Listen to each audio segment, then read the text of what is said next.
trailer we've been working on building, Steve, out of that Harbor Freight folding trailer. It's been, I don't know, like 3 months. I have to go check the stamp on that Harbor Freight trailer. These both are gates that swing shut, and the tables flip up.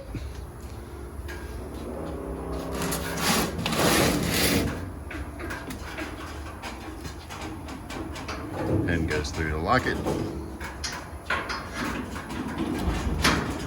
The table is supported by its design. Ooh. As it comes around, its weight's held in place. How's that for some engine nerding?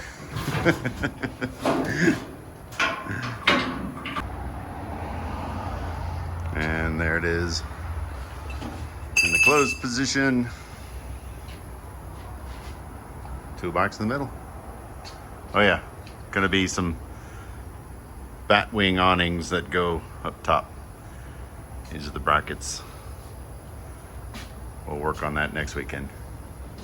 Videos coming soon.